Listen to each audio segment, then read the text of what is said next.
Hello, everyone. Be welcome to another session of our Global Employability Expert Series. My name is Damian de Rivera. I'm the Internship Coach Associate at Virtual Internship, and I'm really glad to be here today presenting this webinar titled Discover Work Culture in China.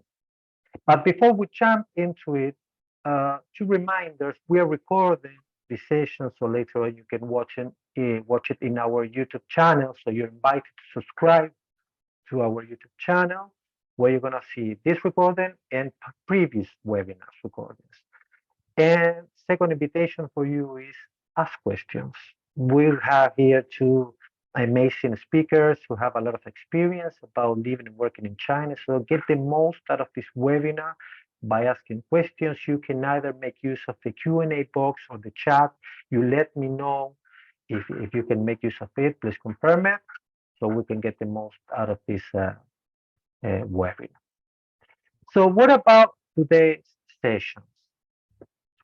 Year after year, a lot of people, a lot of students are interested in living in China, working for a Chinese company. So in today's sessions, you will have the chance to enhance your understanding of what it's like to live and work in China or to work for a Chinese company.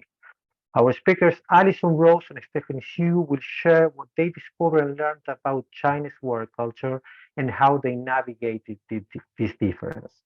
Actually, Allison, she's from the States. Now she's based in Porto, in Portugal. And Stephanie, she is from China. She's living in Beijing. She's based in Beijing. So a lot of experience from 2 points of views. Foreigners working and living in China, and Chinese people working with foreigners. Really interesting. So let's meet a little bit about Allison. Allison first traveled to China in 2010 before returning to study, and then lived in China in 2012 and 2018, respectively. Her background is in international education and student mobility, and she has been working with virtual internships since 2020, where she serves as the head of the intern experience team. And Stephanie has a great experience working in Chinese companies in education sector, first as a Mandarin teacher and then in the human resource field. She has been working with virtual internships also since 2020, where she serves as placement manager. So without further ado, let's welcome Alison and Stephanie. Hello, ladies, be welcome. Open your mics. Yeah, and if you want to share a little bit more about your experience, this is your moment. We're here to learn from you. So please, Alison, want to start? Okay, great. Well, firstly, thank you for having me. Looking forward to connecting and discussing with everyone our experience living and working in China. As Damien mentioned, my name's Allison. I'm head of intern experience. So many of you are probably familiar with some of my colleagues who work as your intern experience managers here at Virtual Internships. A little bit about myself, as Damien mentioned, I'm originally from the United States. However, I moved to the United Kingdom and was working there for several years before then transitioning and working in China. And as he mentioned, I'm currently based in Portugal. So a little bit all over the place. But most of my experience, I would say, was mostly based in the UK and in China. I first traveled to China in 2010, purely as a tourist, and immediately felt that bug to go back. So I returned to study in 2012, and then before returning there to live and work in 2018. I studied in Beijing, then I returned to work in Shanghai, but got the opportunity to travel through quite a bit of China and had a really wonderful experience. So please ask as many questions as you like, and I look forward to connecting with everyone. Thank you, Alison. Steffi? Yeah, hello everyone. I'm Stephanie. I'm Stephanie Xu from China. I raised up in and grew up in China and Beijing. As I mentioned, so I was a Mandarin teacher. That was my first job, and then I worked for human resources industry. So now I'm working in virtual internships as a placement manager. I'm so honored to be here today, and I have a chance to share some ideas about work culture in China. So please don't hesitate to ask questions. If you guys are interested in China or you have a planning to work in China in the future. Thank you. Excellent. Thanks a lot, Stephanie. So let's move into the questions. We have thought about some common questions we might have as people interested in moving into China, work for Chinese. And one of the first questions we thought about is about the language.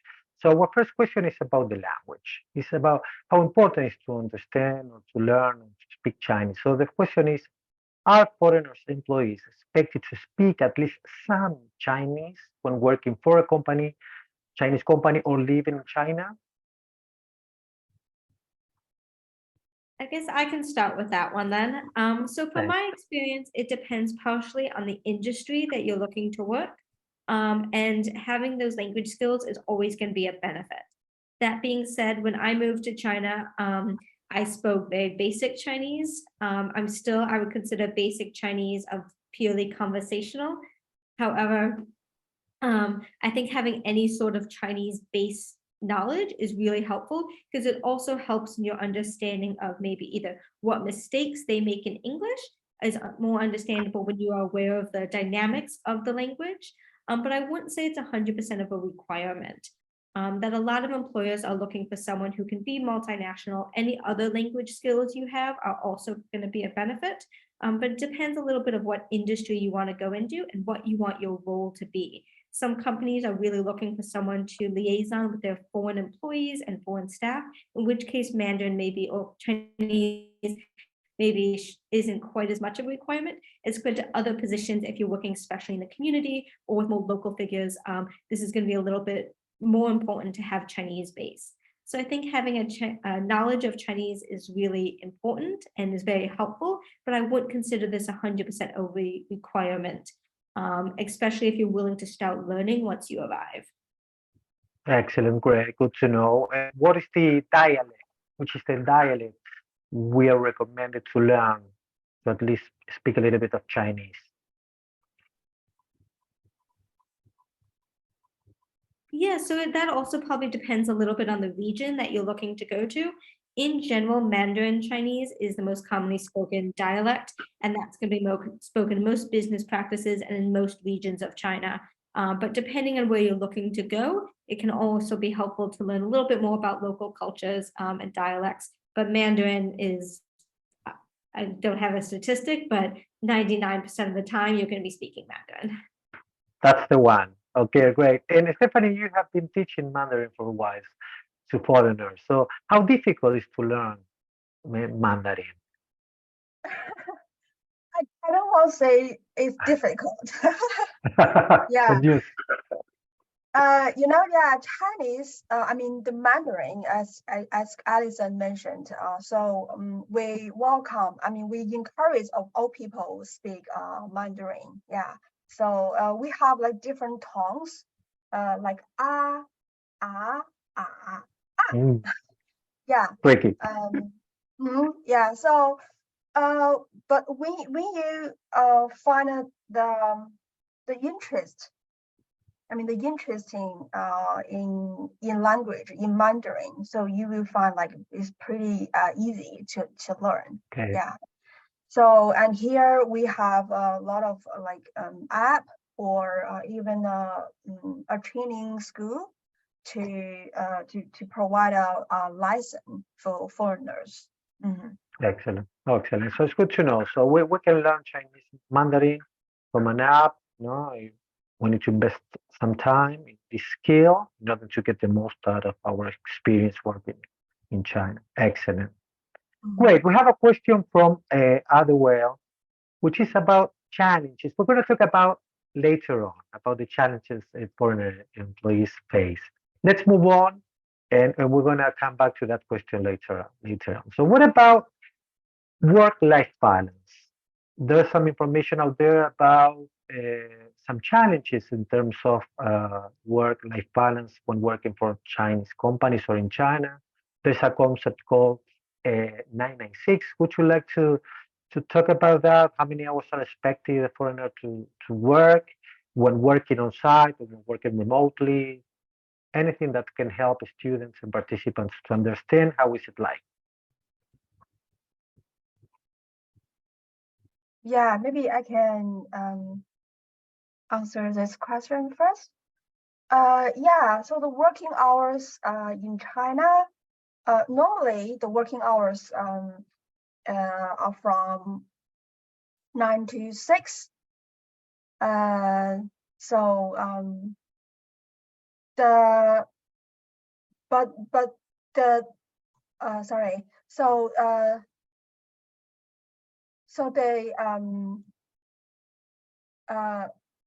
the We can hear okay. We can hear properly. You were saying from 9 to 6 the usually. yeah, I mean it's pretty much depends on the industry of the company you are working at normally. Yeah. So but we have one popular working hours policy called 996, which means people go to work at 9 a.m. And to 9 p.m. get off work, and 6 working days per week. But this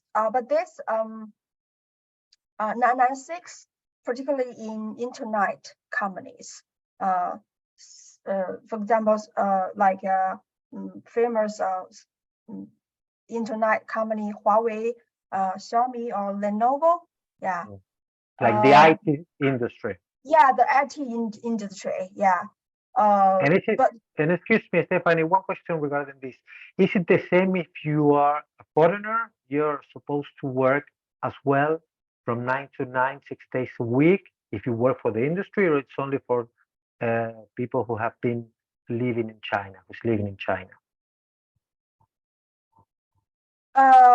I mean, it's only for people working China and in the IT industry, like Okay, 996. great. Yeah, 996. Not all of the companies they do like this. Yeah. Okay. Mhm, Okay, this is mhm. important. Now, people who's interested to move to China and work for the IT industry, they know they're going to be expected to work from 9 to 9, 6 days a week. Allison, would you like to add some? Yes, please. Yeah. So the 996 hours policy, as Stephanie mentioned, is mostly within certain sectors. So it was not my experience that you were working 6 days a week for such long hours. I would say hours in general were slightly longer than compared to the US or the UK, where I had previous work experience. They did have slightly longer hours. However, don't be too scared by the 996 mentality, because most of the positions are not actually set up this way. Great. And one thing I appreciated about China, I'll touch briefly on holidays, is that they have 2 big holidays throughout the course of the year, Golden Week and then the Chinese New Year. And for both of them, they're kind of a week to 2 weeks off, depending on the industry that you're in. And so it had a lot of kind of well broken up time throughout the year that you were able to go out and enjoy that time and still experience China. So yes, working hours are longer and it is very competitive. And they do tend to keep you very busy, but don't be too intimidated by the 996 work mentality. Good to know. Good to know. And apart from the public holidays, if you're working for a Chinese company remotely or living in China, do you have like a paid time off, like vacations, after how much time working for them? Yeah, so similar to Western cultures, it depends on your industry and your specific position. I would say it usually start at 5 or 10 days a year of annual leave. But again, that depends on the industry and that's always negotiable.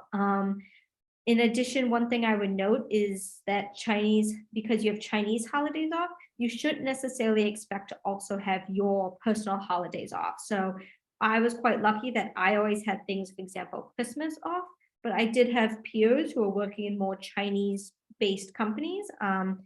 So to put in perspective, I worked for one company that was mostly Chinese-based and one company that was mostly foreigner-based while I was living in China. Yes.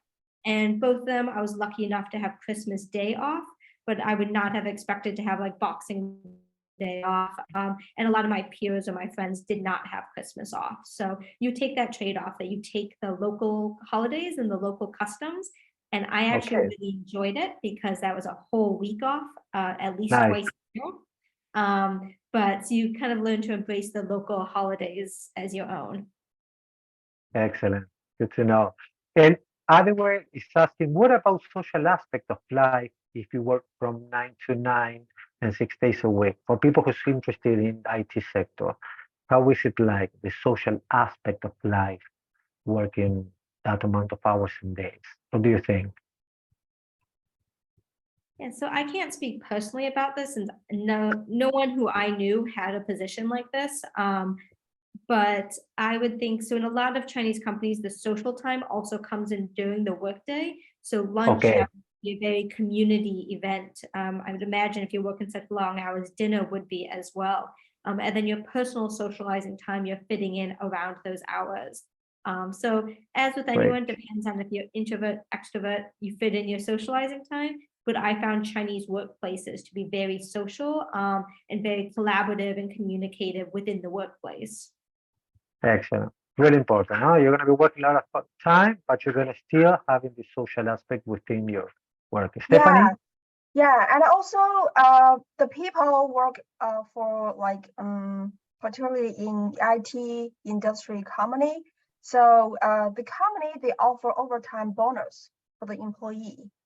Mm, Yeah, so and also they can offer I mean they will offer dinner and cover taxi fee. Yeah, is so for the employee. In many office, so the staff they can have a more than 1 hour break during the lunch time, and they can take a great. nap. Yeah, after lunch. Okay. This Yeah, is also really interesting. The nap yeah, there's concept. a lot of a lot of IT company they even provide the the gym in the building for their employee, so they can go free to do some like workout. Great. Yeah, Great. after Okay, so basically you work a lot of hours, but you have a nap, you have dinner, you go to the gym, right? So it's really flexible in that regards. It's interesting. And we have a question also related to this, which is about family life and childcare. What about this? Childcare, family life. Now, is the companies are paying for childcare? Is there any service within the company?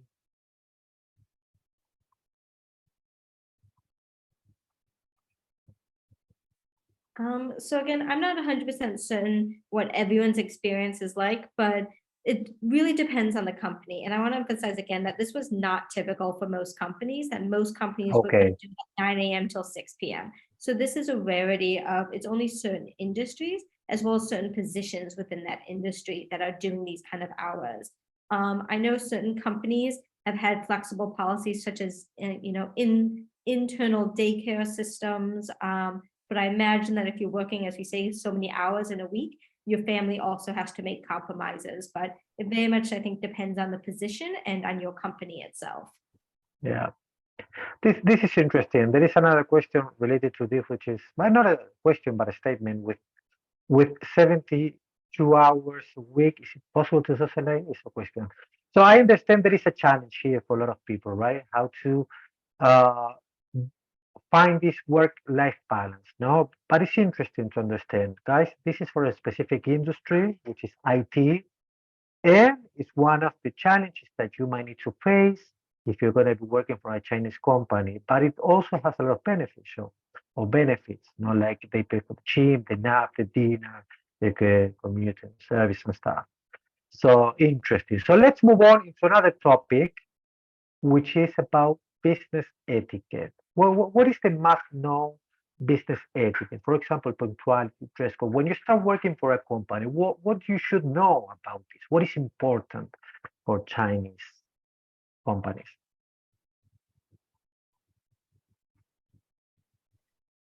Yeah, so yeah, so the business, the dress code, I would say it depends on the company. Yeah, so they usually when you get an offer from this company, so the HR they will give you a general introduction about the dress code and some other rules in the office basis. Yeah. Great. So yeah, usually it's business casual that pretty Works. yeah Works yeah well. work. Yeah. Okay. And Mhm. what about punctuality? Are Chinese companies really looking forward to be punctual? Because there are some countries where punctuality can be flexible. Okay, you can arrive 5 minutes Yeah. late, 10 minutes late. What about Mhm. China? I would say is in China is quite seriously for this, but in the international company, that will be not that serious. Yeah. Okay, Yeah. So some companies they like maybe in Chinese company they should do the pantry with your finger. Yeah. So every morning and when you walk off as well. yeah, Mhm.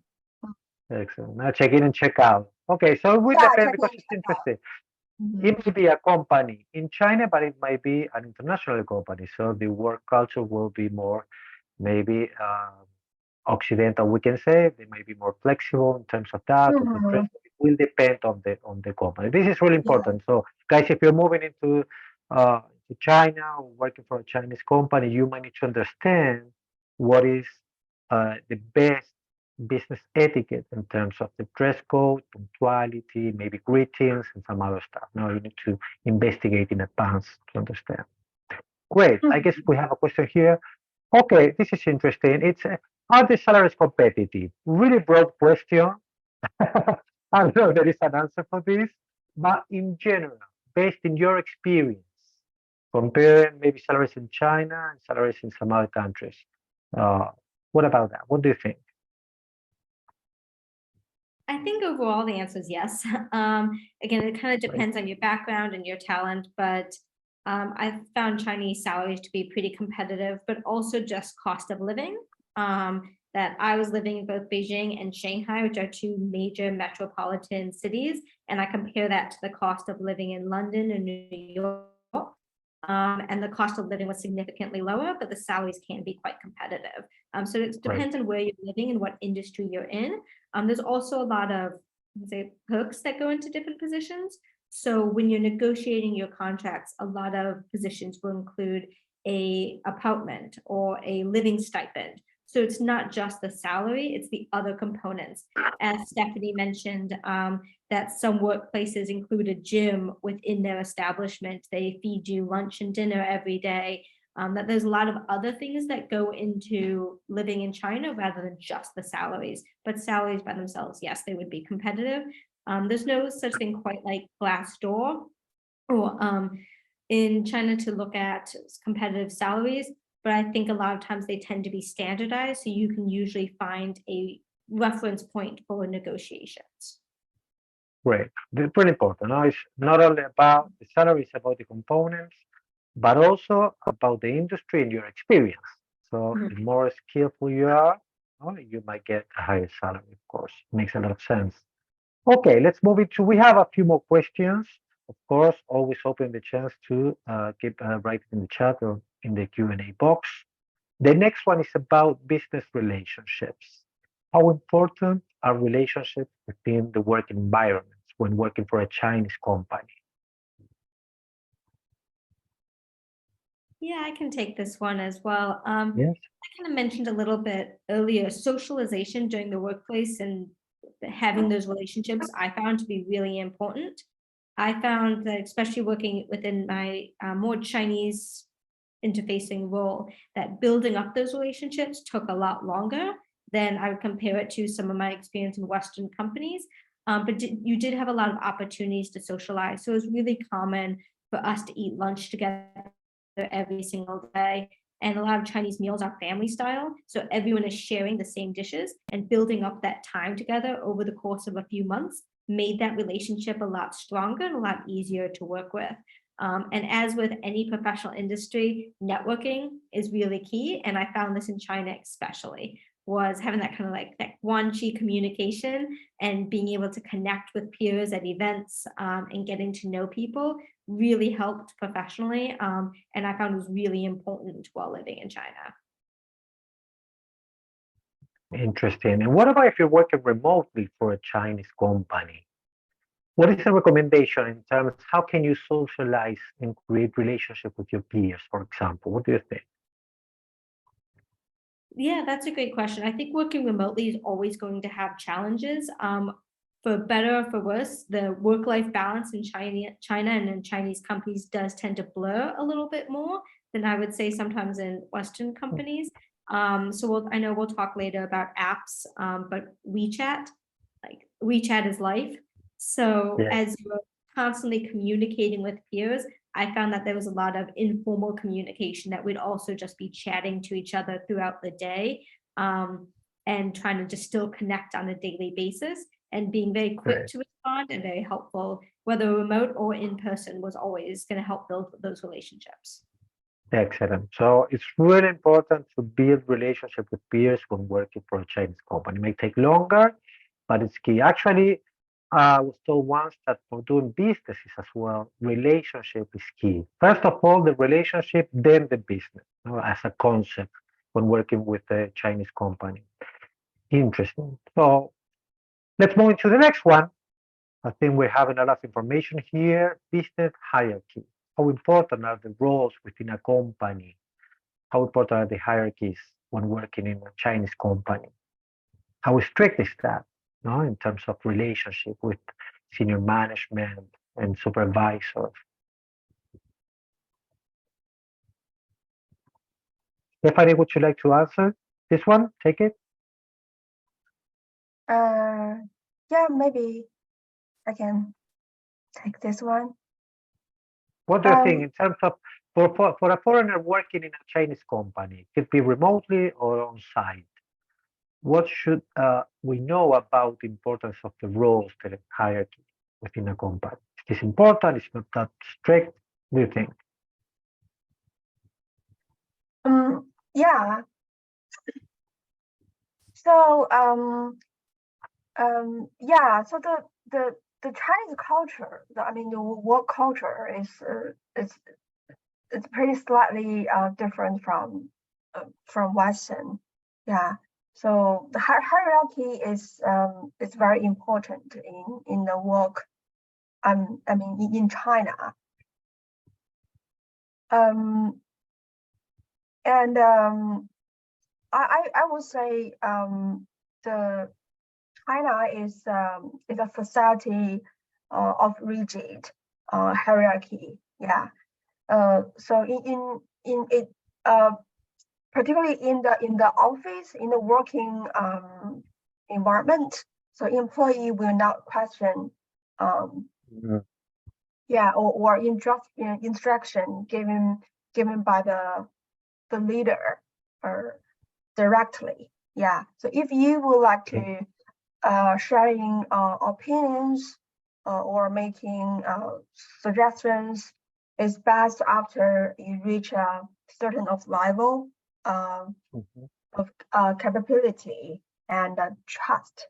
So when you build this trust, so you have a more right to give a question guideline or suggestion. Yeah. Yeah, it's really interesting. And it takes me to the next question, which is about communication style with different seniorities, we can say, with your peers, supervisors, senior management is a little bit related with what you were saying. No, it's really strict. We need to respect the roles. We cannot argue with the manager or supervisor, not in public. Maybe we can have a conversation in private, but we do need to respect what they say. That's the way things works in China, right? So what type of communication style can you use when you talk to, let's say, a colleague, no? Someone who's working with you within a team. It's not your supervisor, it's not a senior manager. Can you be open? Can you be direct? Go straight to the point, or you should play around and then have a conversation? How is it like?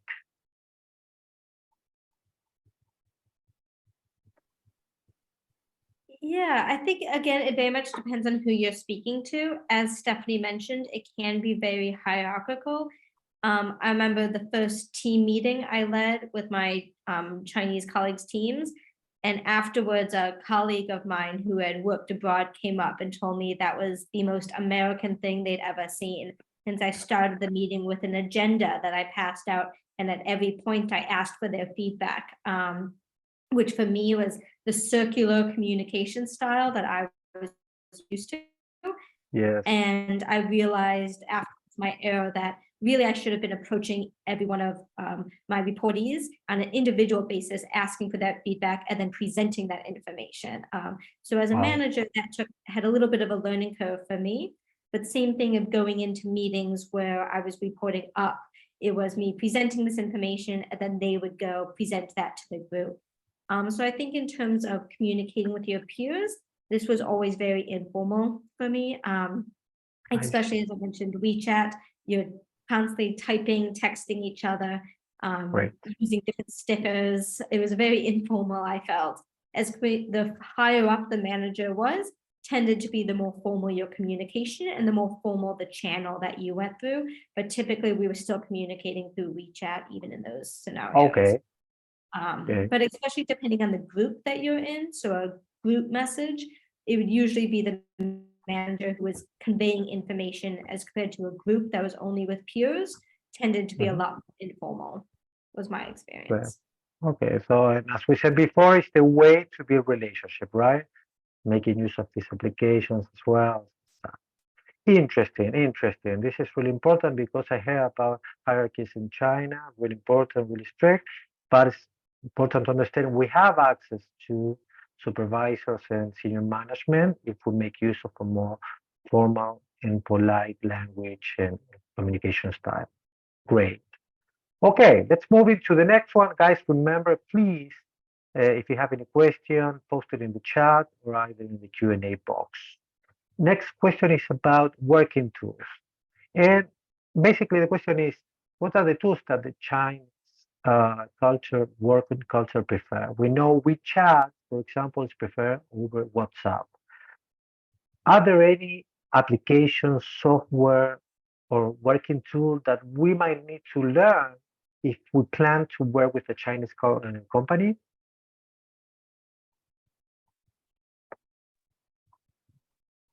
Yeah, so the particular working tools, I would like highly recommend WeChat again. Yeah, so WeChat here in China is super useful. So the app makes a workplace collaboration much quicker and more efficient. Yeah, so if everything in the office can be transferred, booked, and approved on one system. Also, you can use the WeChat Pay for shopping, transportation. Like you can use in the bus, subway, restaurant. So generally, if you have WeChat, you can go anywhere in China. Nice. Wow, good to know. So WeChat is a must. We need to have the application downloaded. Really interesting. This information about you can use it to pay the bar, restaurant, and some shopping. No, it's like a electronic wallet as well. Yeah, and there's another app for order taxi called Didi. Yeah, it's actually similar to Uber. Yes. Yeah. So so it's an app you can download there's have an English version. So it's super fast to order a taxi and use this app in Beijing. I mean, in China. Great. And what about social media? Now, in order to build relationship with peers, what is the most used, the recommended one? Social media, I would say now, in Chinese, it's Douyin. Which one? Douyin, do you know? I think. Want to write it down in the chat? Yeah, I think there's English name. Oh yeah, right. TikTok. Yeah. Thank you, Mark. Great, excellent. Yeah. So also there's one Red Book. Red Book as well. Nice. Yeah. So those two as like these are the main ones. Yeah. Great. So if you know that TikTok is more famous, more popular. Okay, great. But can you make use of TikTok to build relationship, or do you rather use Red Book to build relationship with peers and have communications and tag them in photos and stuff? To be honest, I don't use TikTok. Okay. Yeah, so I use Redbook mostly. Yeah, so Redbook, there's some I would say if you like searching some like useful topic or related to your work, maybe you would like to improve your public speaking. So I will use Redbook to search some speaker in this social media. Great. Yeah, and as well, it's also for the girls. If you would like to recommend, someone recommend like some about facial care.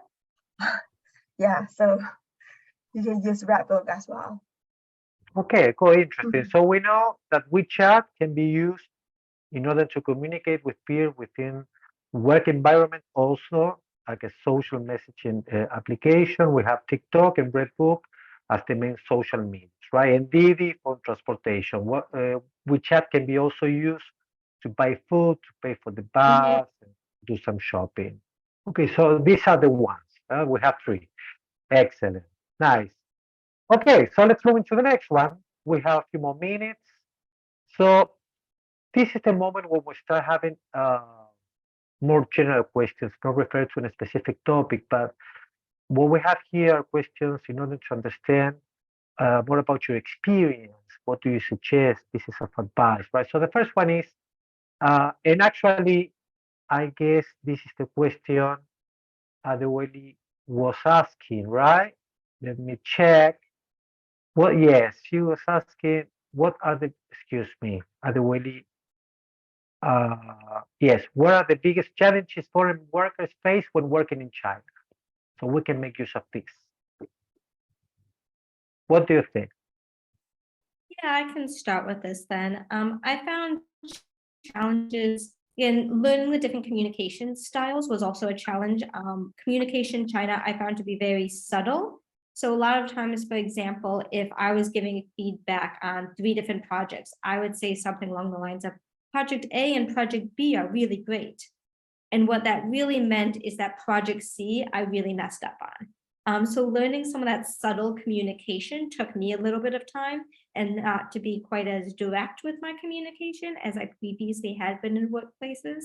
And I also would include in this that living and working in Shanghai was a very multinational city. So I wasn't just working with Chinese peers, but I was working with peers from, I think at one point I had an office with 11 nationalities represented. Yeah, everyone. everywhere. So it wasn't just learning to communicate with my Chinese peers, but learning to communicate with with foreigners from all over the world and kind of bring together our workplace styles and communication. So that's definitely a challenge, especially in the beginning. Otherwise, in terms of just living, obviously language is a challenge. There's no really getting around that. But that being said, people were very understanding, and a lot of people do speak English, and your Chinese does get a lot better when you're forced to use it every day. Yeah. And making sure that you're breaking out of, I want to say, your foreigner bubble a little bit. It's really easy to get stuck in of just communicating and just having friends with people who come from a similar background. And I found my most rewarding experiences was when I was able to break out of that bubble and connect more with my Chinese peers and really integrate into the community was more challenging, but also way more rewarding. Okay, great. So this is important. Communication can be challenging at the beginning, and also the language. In order to face this challenge, you might need to get used to make use of it, right? So force yourself to use it, get out from this foreign bubble, and make relationship with the local people and speak it. And what about you, Stephanie? What do you think foreigners face like a challenge? What do you see when you work with foreigners? What's the challenge that you can see they're facing? Can be the same or other, of course. Yeah, I think the city. If you work in a big city like Beijing, Shanghai, Guangzhou, Shenzhen, so there's a lot of foreigners in the city. So you wouldn't feel like, oh, I'm a foreigner and working here, and I don't speak Mandarin. So yeah. Also, yeah, to be honest, the Chinese people are they're very warm heart. So they're willing to help the people from like overseas or from the other city in China. Yeah. So also the Chinese employee, they are pretty nice to work with. Like if you some companies even when you decided to work for the company, they even can find a house for you before you Nice. Before you arrive. Yeah. It might be challenging, Also, right, to find a place without that help. Yeah. Also, some company they provide a house allowance for foreigner employee. Okay, this is interesting. Might be challenging, but the companies usually do your work for you. They help you out with that, right? With arrangements of okay, excellent, renting an apartment and stuff. Yes, the beginning might be challenging. Okay, great. Good to know. And what about, is there anything that you would have liked to know beforehand that could have helped you prepare better? That piece of advice that you would like to have received before you travel or you start working for a Chinese company? What can we say about that? Yeah, so I mean, there's a lot of things that was really amazing with working in China and with Chinese companies. Firstly, I think a lot of people get intimidated by taking this jump, but I don't think you need to. I found actually, granted, I'd been to China before, but it was easier than I expected. And again, there's a lot of foreigners living and working in China. So there's a lot of support system that's built up. As Stephanie mentioned, these are really international cities and they're giant cities. So there's a lot of support systems that are built up. So don't be too intimidated by trying to take that plunge.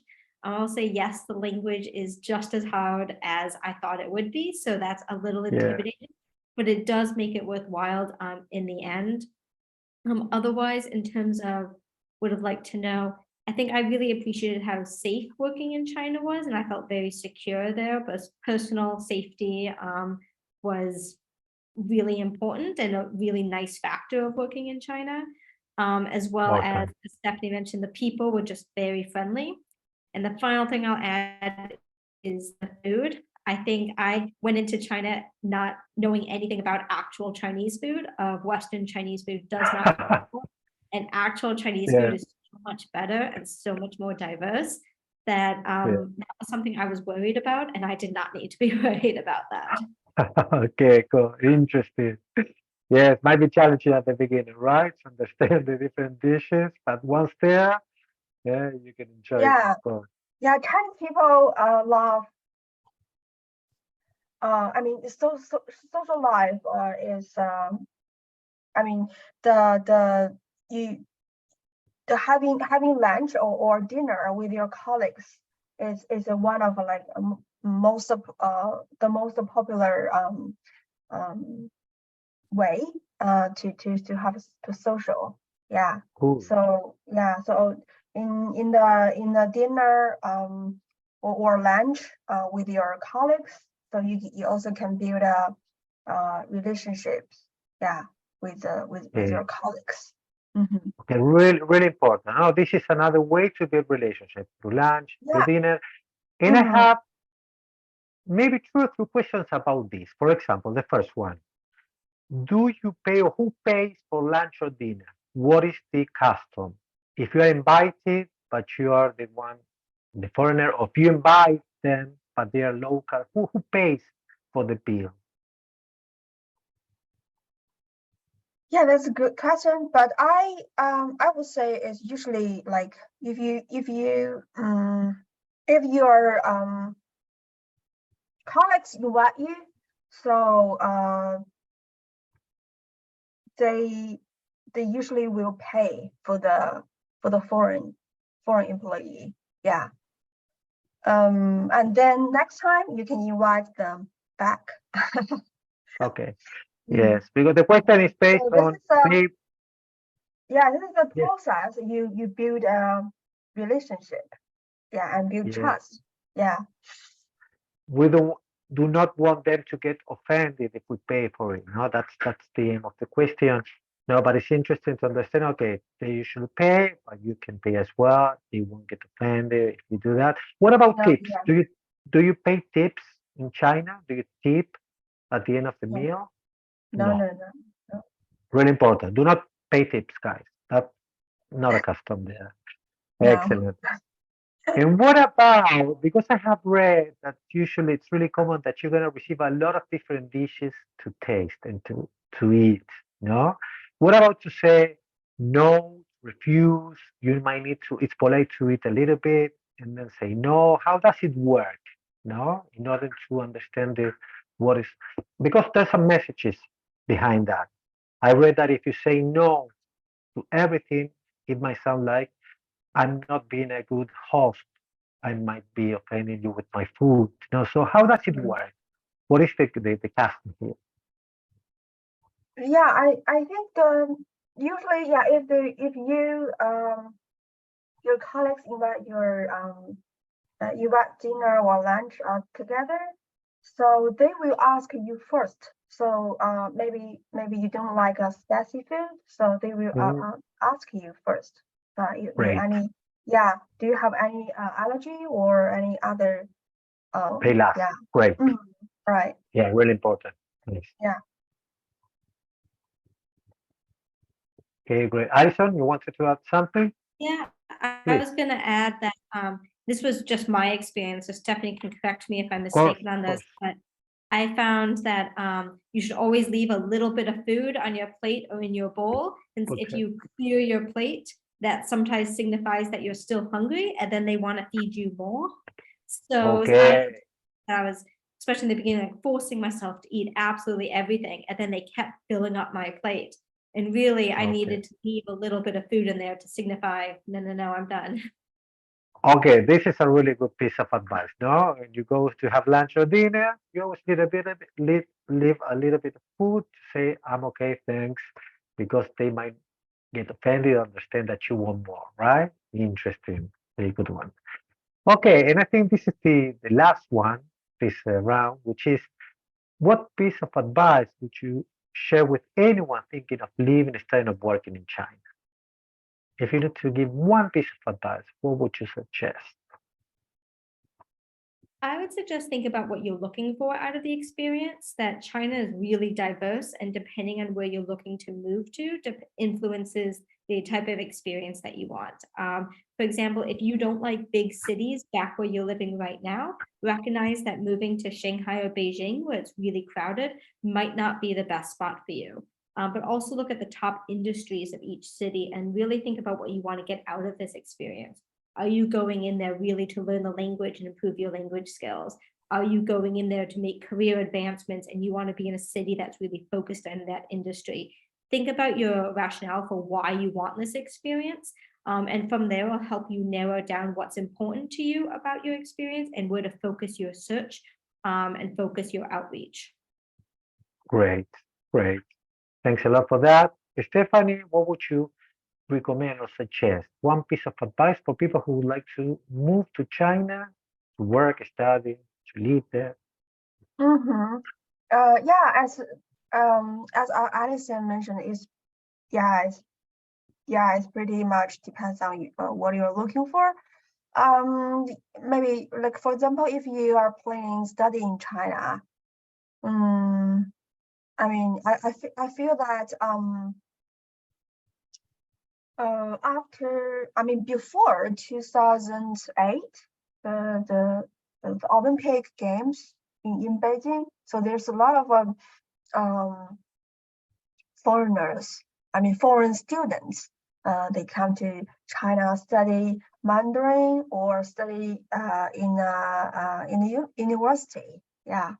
Mhm.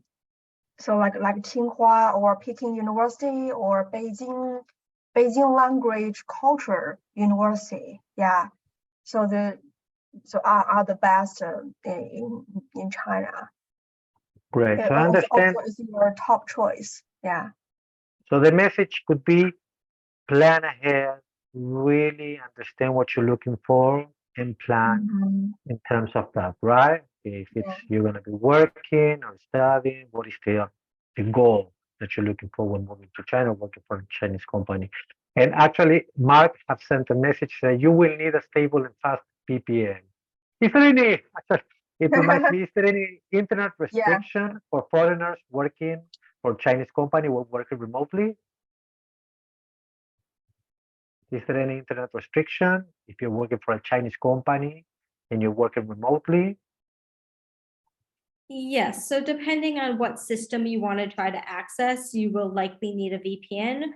My advice for this also, though, is it's easier to work within Chinese systems rather than always trying to work around them. So, for example, I had my friends and family at home download WeChat, and that was a lot easier than trying to get on Nice. Instagram every day. But Right. yes, there always are going to be compromises around accessibility, and you're going to have to learn and work within those.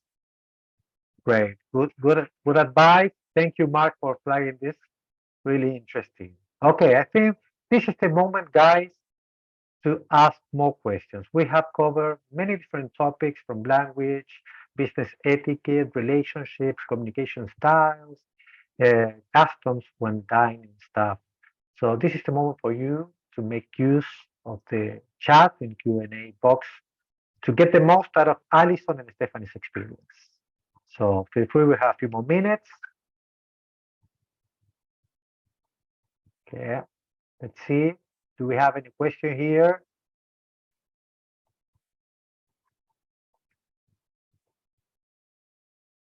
Okay, so far so good, no questions.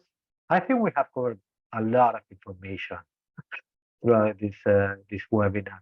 Is there anything, Alison or Stephanie, that you would like to add? Something that you understand? It's important also, guys, to know about this before we say goodbye. I think the final thing I would add is how quickly things change in China, and how you always need to be up to date, either with latest policies, Right. but also just living there, be prepared to be even more flexible and kind of on the ball than you would otherwise. That I was amazed. I think I saw a question earlier about public transport.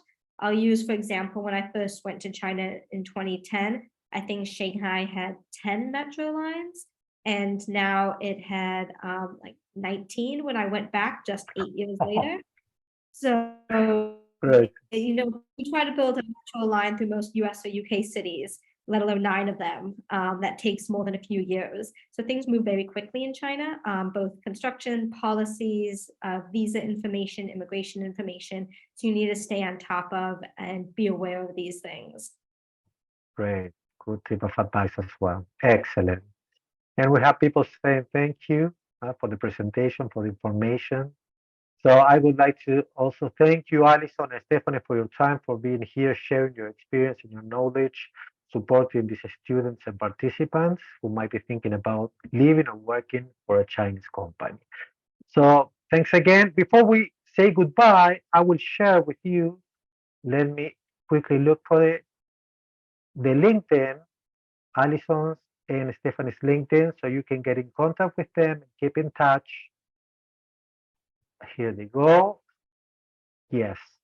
And I will also copy paste our YouTube channel so you can watch later on the recording and you can share with some colleagues interested in living and working for Chinese company. Here is it. Okay. So there you have the information.